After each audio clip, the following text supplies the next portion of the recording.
दोस्तों, कहानी की शुरुआत कैरिबियन सी में तैर रही एक बोट से होती है, जिस पर मौजूद फैमिली अपनी छुट्टियां एंजॉय कर रही थी।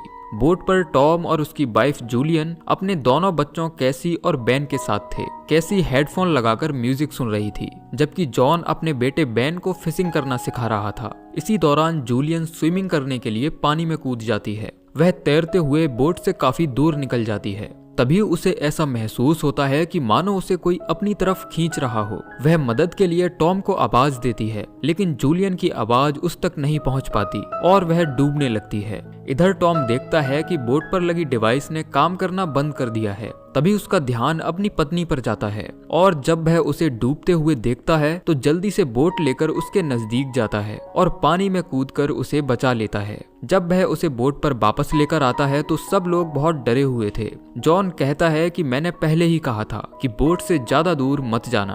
खैर, अब शाम होते ही सब लोग मिलकर वैन का बर्थडे मनाते हैं। आज वह 13 साल का हुआ था। उसे उसके जन्मदिन पर अच्छे अच्छे गिफ्ट्स मिलते हैं। साथ ही सब लोग एक फैमिली फोटो भी लेते हैं। तभी कैसी का बॉयफ्रेंड एडम उसे कॉल करता है और पूछता है कि तुम्हारी फैमिली ट्रिप कैसी चल रही है। कैसी बताती है कि वह यहाँ बोर महसूस कर रही है। तभी एडम बताता है कि अचानक यहाँ का मौसम काफी बिगड़ गया है और आसमान में तेज बिजली चमक रही है। फिर अचानक नेटवर्क के जाने से कॉल कट हो जाती है। कैसी ये बात अपने डैड को बताती है और तभी पानी में कुछ हलचल होती है। ये लोग देखते हैं कि बोट के चारों तरफ बहुत सारी व्हेल मछलियां हैं। टॉम कहता है कि जरूर ये तूफान के आने का संकेत है, क्योंकि व्हेल्स और शार्क्स ऐसा तभी करती हैं जब उन्हें लहरों का अंदाजा नहीं हो पाता। तभी एक बड़ी सी व्हेल बोट के निचले हिस्से से टकरा जाती है। फिर टॉम चेक करने के लिए पानी में उतरता है ताकि वह पता कर सके कि नीचे कोई डैमेज तो नहीं हुआ है। लेकिन जब वह ऊपर आता है तो उसके कंधे पर चोट लगी हुई थी। जूलियन पूछती है कि नीचे क्या हुआ था। टॉम बताता है कि पता नहीं, जब मैं पीछे मुड़ा तो ये चोट लग गई। लेकिन इससे भी बुरी खबर ये है कि हमारी यॉट डैमेज हो गई है और इसे फिक्स कर पाना भी पॉसिबल नहीं है, इसीलिए हमें अब मदद की जरूरत है। फिर जूलियन उसका जख्म सिलती है, जो कि पेशे से एक डॉक्टर है। जिसके बाद कैसी अपने फोन से मदद बुलाने की कोशिश करती है, लेकिन नेटवर्क जा चुका था। फिर जूलियन रेडियो से कांटेक्ट करने की काफी कोशिश करती है, लेकिन इनकी हर कोशिश नाकाम हो जाती है। इस बात से टॉम बहुत ज्यादा निराश हो जाता है। उसे समझ नहीं आता कि वह अपनी फैमिली को कैसे घर लेकर जाए। फिर अचानक उन्हें किसी चीज के आने का सिग्नल मिलता है। ये लोग बाहर जाकर देखते हैं तो पता चलता है कि आसमान से कोई चीज नीचे गिर रही है, जो देखने में शायद कोई उल्का पिंड लग रहा था। अब टॉम किसी तरह बोट को चलाने की कोशिश करता है, लेकिन तभी एक और एस्टेरॉयड उनकी बोट के बिल्कुल नजदीक गिरता है, जिसमें ये लोग बाल बाल बचते हैं। फिर पता चलता है कि ये कोई उल्का पिंड नहीं बल्कि सैटेलाइट्स हैं, जो किसी कारण से नीचे गिर रही हैं। इससे पहले कि ये लोग कुछ समझ पाते, अचानक तेज हवाएं चलने लगती हैं और समंदर में तेज लहरें उठने लगती हैं। फिर ये लोग अंदर आकर चीजों को समेटने लगते हैं। टॉम सभी को लाइफ जैकेट्स देता है, लेकिन इन सब के सर चकराने लगते हैं और जूलियन की नाक से खून आने लगता है। तूफान इतना तेज था कि सब के सब बेहोश हो जाते हैं।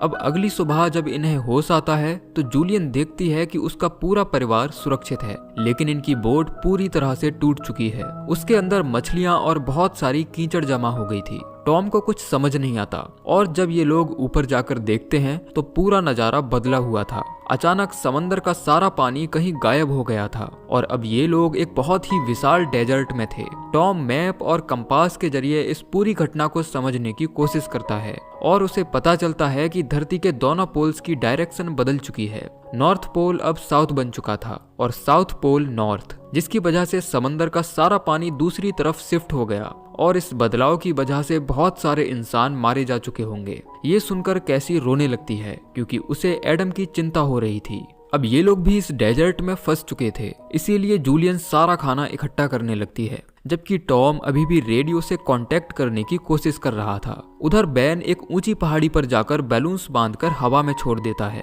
ताकि अगर कोई आसपास हो तो उन्हें देख ले। अब कुछ देर बाद रेडियो पर उन्हें एक आवाज सुनाई देती है। यह आदमी बताता है कि मेरा नाम नोब है और मैं एक छोटी सी सबमरीन का कैप्टन हूँ।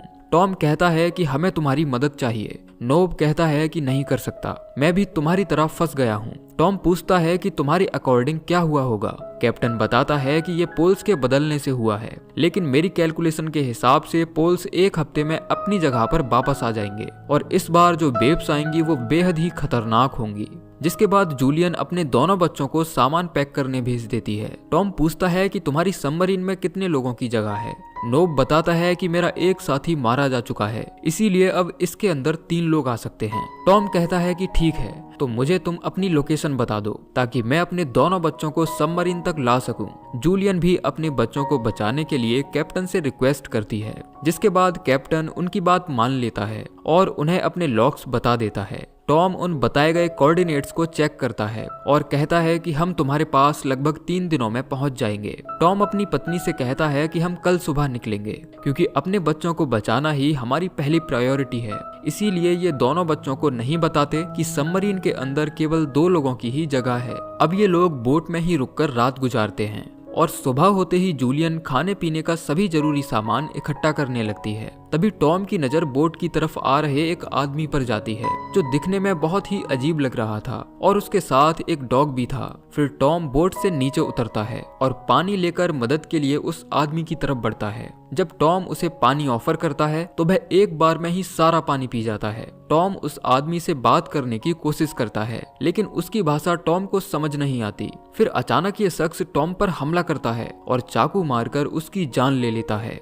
जूलियन भी वहां खड़ी रो रही थी, लेकिन वह टॉम को बचा नहीं पाती। फिर वह मारने के लिए जूलियन के पीछे आता है, जिसके बाद वह दौड़कर बोट पर जाती है और उसके आने से पहले अपने दोनों बच्चों को छिपा देती है। साथ ही वह कैसी को एक फ्लेयर गन देती है और कहती है कि जरूरत पड़ने पर इसका इस्तेमाल करना। फिर वह खुद भी जाकर छिप जाती है और जब वह शख्स अंदर आता है तो देखता है कि यहाँ बहुत सारा खाना है, जिस पर वह किसी जानवर की तरह टूट पड़ता है। उधर जूलियन एक चाकू लेकर बोट से नीचे कूद जाती है, लेकिन उस आदमी का डॉग जूलियन पर हमला कर देता है, जिसे वह मार देती है। फिर वह दूसरी साइड से चढ़कर बोट के अंदर आती है और तभी वह शख्स जूलियन पर हमला कर देता है। वह खुद को बचाने की काफी कोशिश करती है, लेकिन ऐसा कर नहीं पाती। जिसके बाद कैसी उस पर फ्लेयर गन से हमला कर देती है, जिसकी वजह से बोट के अंदर आग लग जाती है। लेकिन ये तीनों जरूरी सामान के साथ बोट से बाहर आने में कामयाब हो जाते हैं। वैन अपने मर चुके पिता को देखकर रोने लगता है। तभी जूलियन देखती है कि वह शख्स अभी भी जिंदा है, जो फिर से उनके पीछे आ रहा है। उसे अपनी तरफ आता देख वह अपने बच्चों को लेकर भागने लगती है और उनकी बोट एक तेज धमाके के साथ ब्लास्ट हो जाती है। अब ये लोग एक सुरक्षित जगह देखकर कुछ देर आराम करने के लिए रुकते हैं, लेकिन बैन अपने पिता की मौत के लिए खुद को दोषी मान रहा था, क्योंकि वह सन की आदमी शायद उन बलून्स को देखकर ही आया था। जूलियन उसे काफी समझाती है और कहती है कि खुद को दोष देना बंद करो। अब उस आदमी को नजदीक आता देख ये लोग फिर से भागना शुरू करते हैं और बचते बचाते काफी दूर निकल आते हैं। तभी वह देखती है कि बैन को डिहाइड्रेशन हो रहा है और उनका पानी भी खत्म हो चुका है। फिर इन्हें एक प्लेन नजर आता है जो शायद तूफान में क्रैश हो गया था। ये लोग दौड़कर उसके नजदीक जाते हैं और देखते हैं कि आसपास कोई इंसान नहीं है। अब शाम भी होने वाली थी, इसीलिए जूलियन अपने बच्चों के साथ इस प्लेन के अंदर छिप जाती है। वह अपने दोनों बच्चों को खाना देती है और अपने पति को याद करने लगती है। अब सब लोग इस प्लेन के अंदर रात बिताने के लिए सो जाते हैं। तभी कैसी नींद से जागती है और टॉयलेट के लिए प्लेन से बाहर आती है। इसी दौरान वह आदमी जो इनका पीछा कर रहा था वह हमला करने के लिए कैसी की तरफ बढ़ता है, लेकिन तभी जूलियन उस पर चाकू से हमला कर देती है और उस पर इतने बार करती है कि मौके पर ही उसकी मौत हो जाती है। अपने पति की मौत का बदला लेकर जूलियन को अच्छा लगता है। फिर अगली सुबह जब ये लोग प्लेन से बाहर आते हैं तो देखते हैं कि उस आदमी के शरीर पर बहुत सारे जख्म हैं, जो शायद किसी जंगली जानवर के होने का संकेत दे रहे थे। अब ये लोग उस सबमरीन की दिशा में आगे बढ़ते हैं। तभी बैन जो कि बहुत ज्यादा प्यासा था वह गड्ढे में भरे पानी को पीने लगता है। जूलियन उसे ऐसा करने से रोकती है क्योंकि ये पानी उसे बीमार कर देगा। अब ये लोग धूप और तेज हवा से बचने के लिए वहां पड़े गार्बेज का इस्तेमाल करते हैं। जूलियन बैन को इंजेक्शन देती है और अब ये लोग एक शेड बनाकर उसके अंदर छिप जाते हैं। दोनों बच्चे सो रहे थे। तभी जूलियन को कोई आवाज सुनाई देती है। वह बाहर जाती है और देखती है कि कुछ है जो तेजी से इनकी ही तरफ आ रहा है, जिसके बाद वह अपने दोनों बच्चों के साथ यहाँ से भागना शुरू करती है और ये लोग दौड़ते हुए एक एक शिप के नजदीक पहुंच जाते हैं जहां कुछ लोग कंटेनर्स से खाने पीने का सामान उठा रहे थे। जब ये लोग जूलियन और बच्चों को अपनी तरफ आता देखते हैं तो कंटेनर्स के भीतर छिप जाते हैं और खुद को लॉक कर लेते हैं क्योंकि बहुत सारे केकड़े इनका पीछा कर रहे थे। उनसे बचने के लिए ये तीनों कंटेनर्स के ऊपर चढ़ जाते हैं, लेकिन जूलियन जख्मी हो जाती है। उधर जितने भी लोग कंटेनर्स के भीतर छिपे थे, केकड़े उन सब पर हमला करके उन्हें मार देते हैं। अब अगली सुबह तेज धूल भरी आंधी चलने लगती है। जूलियन देखती है कि यहाँ बहुत सारे हथियार हैं। ये लोग उन्हें उठा लेते हैं। बेन गन को रीलोड करने लगता है, जबकि जूलियन अपने जख्म पर बारूद डालकर उसे जला देती है ताकि उसमें इन्फेक्शन न फैले। यहाँ इन्हें पीने के लिए पानी और बाकी जरूरी चीजें भी मिल जाती हैं। जूलियन को एक वॉकी टॉकी भी मिला था और अब वह सबमरीन के कैप्टन से बात करती है। वह पूछता है कि तुम लोग कहाँ हो। जूलियन कहती है कि हम लोग इस रेगिस्तान में कहीं भटक गए हैं और हमारा मैप भी गुम हो गया है, इसीलिए डायरेक्शन का पता लगा पाना मुश्किल है। कैप्टन बताता है कि मेरे ऊपर भी इन्हीं क्रिएचर्स ने हमला किया था और अब मेरी हालत काफी नाजुक है, इसीलिए तुम लोगों को जल्दी करनी होगी क्योंकि समंदर वापस आने वाला है। फिर वह अपनी फ्लेयर गन से हवा में फायर करता है, जिसे बेन देख लेता है। अब इन्हें सबमरीन की लोकेशन का पता चल चुका था और सब लोग उसी डायरेक्शन में आगे बढ़ते हैं। कुछ दूर चलने के बाद इन्हें सबमरीन दिखाई देती है, लेकिन वहां तक पहुंचने के लिए इन्हें बड़ी बड़ी खाइयों को पार करना पड़ेगा। अब ये लोग आगे बढ़ ही रहे होते हैं कि अचानक ऊपर से पत्थर गिरना शुरू हो जाते हैं। तभी जूलियन अपने बच्चों को बचाने के लिए उन्हें दूसरी तरफ धकेल देती है, जबकि वह खुद खाई के इस तरफ फंस जाती है। जूलियन कहती है कि तुम अपने भाई को लेकर सबमरीन के पास चली जाओ, मैं यहाँ से निकलने की कोशिश करती हूँ। हालांकि बच्चे अपनी माँ को अकेला छोड़कर नहीं जाना चाहते थे,